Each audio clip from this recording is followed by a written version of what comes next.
to give you, one version calls this a hope and a future. A hope for today, a future for tomorrow. So the thoughts of God are the transportation system to destiny. Write it down. The thoughts of God are the transportation system to destiny. Long prayers will not take you to destiny if they are not in alignment with the thoughts of God. Many memory verses will not take you into destiny. Long hours of service in the presence of the Lord will not take you into destiny if they are not in alignment with the thoughts of God. Intercession and prophecy will not take you into destiny if they are not in everything we do to go forward. Get His power from what God is thinking. So the first thing, prophetic people who are concerned with the future of our tribe, the future of our nation, the future of the body of Christ, where we're going, prophetic people are always about, they are intrigued. And the movies have conditioned the entire world to be prophetic with the kind of new movies they are serving. They are making us forget about now. We're thinking about the age of aliens. We're thinking about the age, we're either traveling forward into eternity to come, or we are traveling backward into eternity past. Nobody's saying anything about what's up. I mean, Ukraine can be in battle with Russia, but nobody's releasing movies about that. It's not going to sell. But if you can talk about the future cosmic, the cars, what artificial intelligence will do, I mean, stem cell, genetic engineering, what this world will look like in the next 50 years, 100 years, everybody's buying the movies, making us prophetic.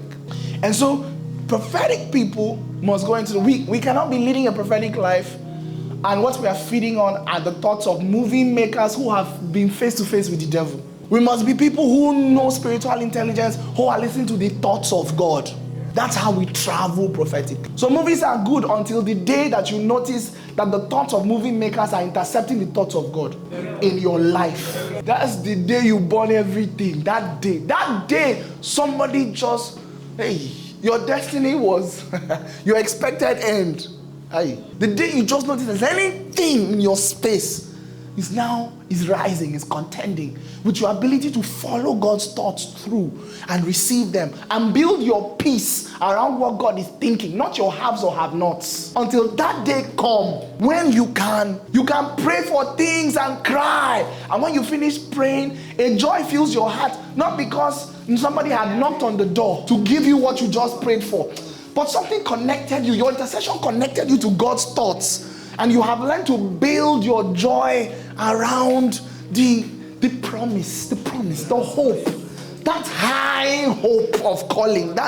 Until you can be at home with the things God is thinking about you. We're in trouble in the prophetic. I know the thoughts I think toward you. So thoughts are not just a human enterprise.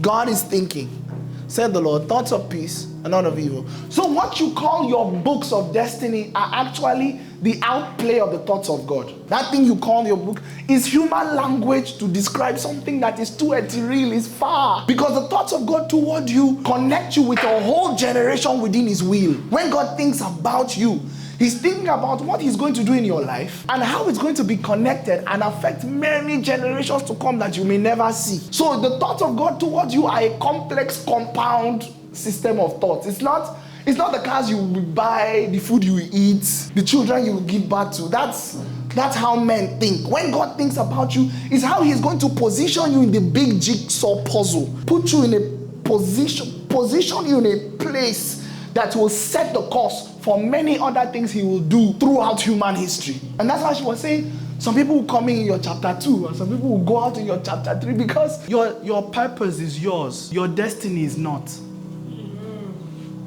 You don't have a personal destiny. You are a player in a grand scheme. The destiny is the Lord's. He has done everything for His pleasure. You can have purpose. Purpose is your assignment in God's destiny.